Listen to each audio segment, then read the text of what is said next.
You are listening to WBHM Digital Broadcasting, the best in paranormal talk only on Paranormal Experience Radio. Broadcasting live out of Birmingham, Alabama. Thank you for listening to WBHM Digital Broadcasting out of Birmingham, Alabama. The time is 45 minutes after the hour. And we are back. And Alex, you had a story, well, an experience that you were going to share with us. And I had to so rudely interrupt you, but what great timing. Oh, it's fine, really. I wouldn't want anyone to miss any of the story or, have to go into break in the middle of it. Right. So basically, Talladega National Forest, see, it's a pretty big forest, 400,000 acres, lots of awesome exploring to do in that place. There's some old cemeteries out there, even old spots where houses used to be, all kinds of different stuff going on. But, I like to go out sometimes just to relax. And at this point in time, this was about 3 years ago, I had gone out just to relax. Like, I literally had been doing a lot of filming for YouTube, like in the paranormal sense. I was like, I'm going out to the woods for 2 nights and just relax. So we get out to the woods. We had set up our tent and everything. We had our dog with us, which with my dog, he's had all kinds of experiences with me. Like, when things happen, he's like, I need to start bringing him more because things happen when he's around.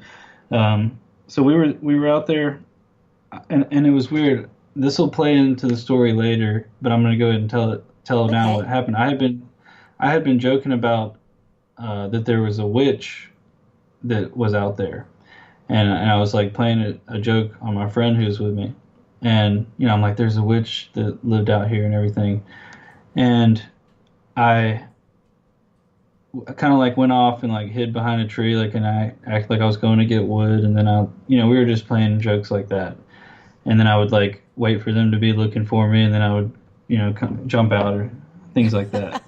So it's so lucky you came home. Yeah, exactly. They could have out in the woods, who knows what they could have done.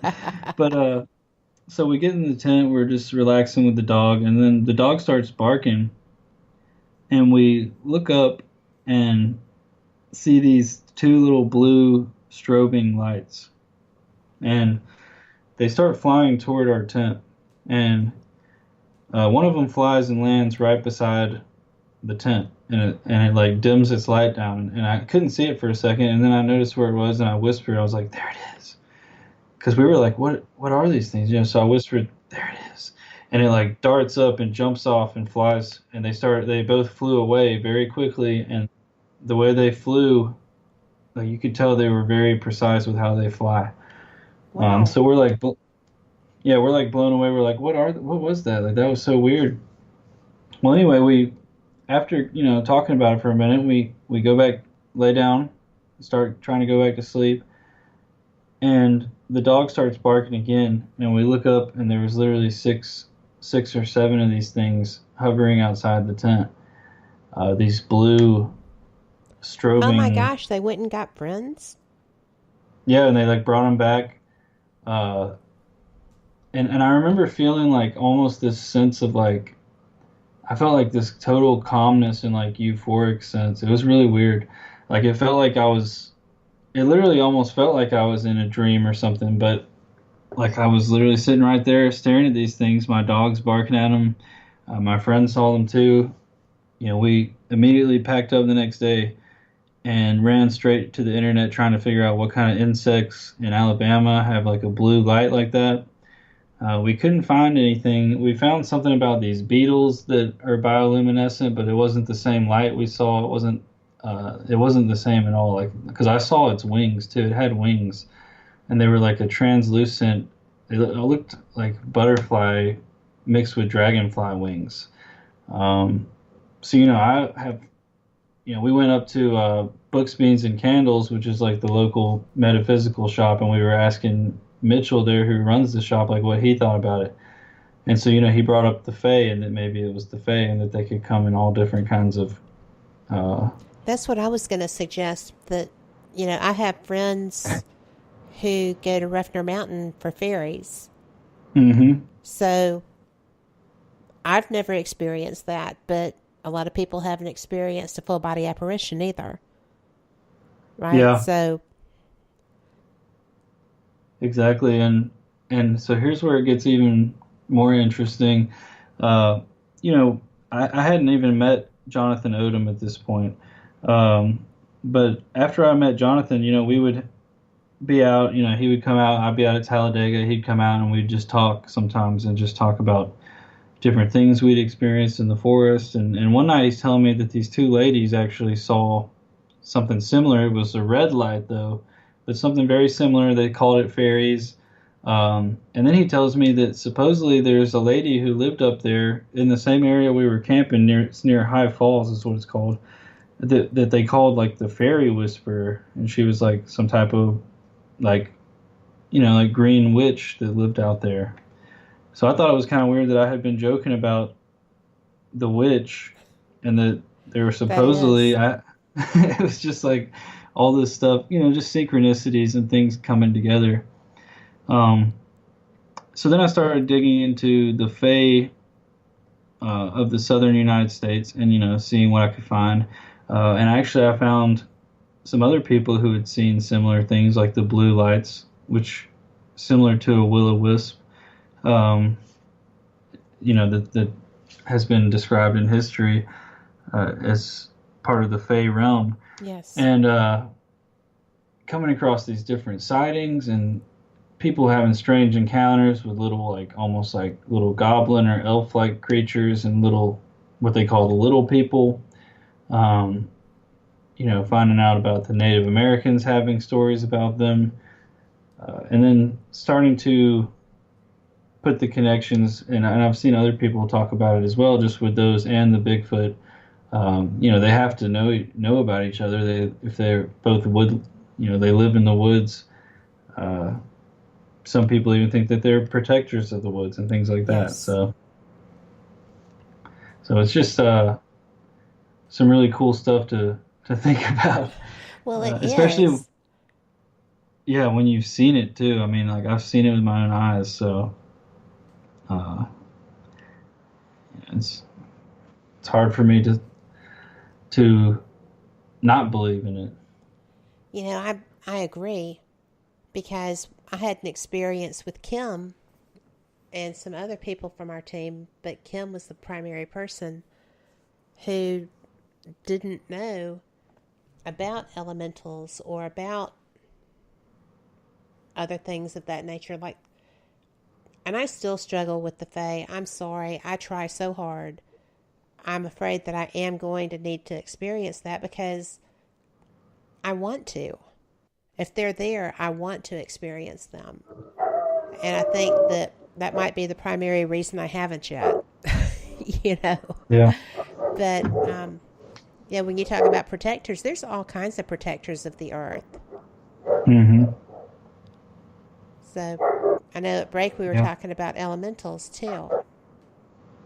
Yeah, I mean, it made me wonder, like, if, what I saw was some type of elemental creature, or, what exactly it was. I still, to this day, am trying to figure it out, because, like, I can't say 100% like that was a fairy, because I don't know, I didn't have a body. I don't have any footage or anything of this happening, other than, at this point, the memories. Now, something else strange that happened out there was this. I went out alone at night, and I hiked out back behind the Pine Glen camp, and I had set my tent up in this little circle, and I woke up the next morning, and when I got out of my tent, I actually saw something up on the ridge that, to me, I can't say 100%, but it appeared to be a Bigfoot type creature. It had a strange fur color that was not a black bear. It was like a lighter color than that, and whatever it was relatively tall. I would say at least 6 or 7 feet. And when it noticed that I was looking at it, it just quickly like ducked into the trees and was gone. And so you have sightings of Bigfoot out there. You have sightings of the little people in the Fae. I've even heard stories about like large winged things being out there, which is something that has started to pop up in some of my investigations in different parts of Alabama. Some in Talladega area, some in the southern near Prattville, some up near Bankhead. So Are those just, like Mothman type winged creatures? some of them were described like that. Others were described as almost being like a wolf or bear with wings, or Oh, even like a so like what a they would griffin. call like, yeah, exactly. Like I've seen people even describe it like that, as a griffin. One lady had a name for it. I can't remember exactly what the name was. I tried to look into it and I couldn't find anything on it.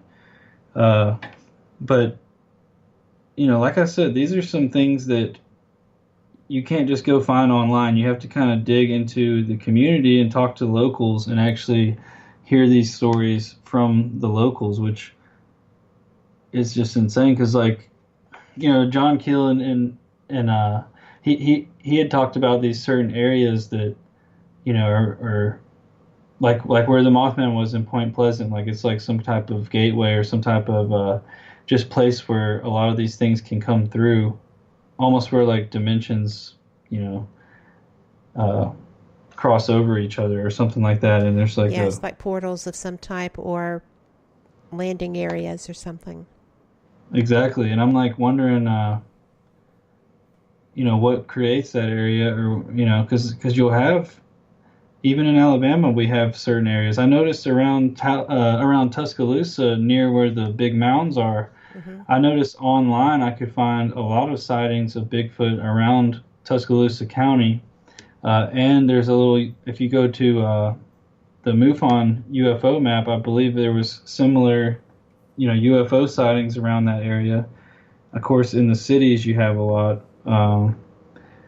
So I don't know. It's just amazing to to think about and to start once you start digging and start finding all these different connections. And but when I started hearing about the winged things, it took me back to a time where me and some friends went to Talladega, and we actually thought one of my friends saw it. I heard it. It sounded like a pterodactyl or something, like some type of like it was probably just an owl, but something large flew over us. We were kind of doing like an afternoon leading into night hike up. There's like up that same High Creek trail. And, what we heard, we were like, was that a pterodactyl or something? And, my friend said he saw it and it was really big, but once again, I can't. It was dark. It could have been an owl. Uh, but yeah, the winged beings and creatures, it's pretty fascinating. Well, Uh, they're freaky. Yeah, exactly. And the one that the person saw in Prattville, they didn't even want to talk about it. They told my aunt about it and she told me about it. I asked them if they wanted to be interviewed. They said they didn't want to talk about it. It made them feel crazy to even think about it. And some bad things happened after they saw it with their family and everything. And it was very similar to Mothman in the description. The wingspan, the red eyes, the humanoid body shape. It's definitely spooky to think that, what if you saw something like that? It definitely shakes people to their core when they see that, because you're not supposed to see that. Well, you've got all up in the Ohio, West Virginia area. You have the Mothman. You have the Flatwoods Monster. You Mm-hmm. have, there's like four of them right there together. Yeah, And the then Grafton. it's just bizarre. Oh my gosh, we're almost to the top of the hour. I'm Yeah. glad I looked up. I'm having so much fun with this conversation. It's just really, flying by. But we are about Mm. to break for our top of the hour news break. And you know what? For those of you freezing to death, I hope you've got a great bit of news coming your way. Because, oh my gosh.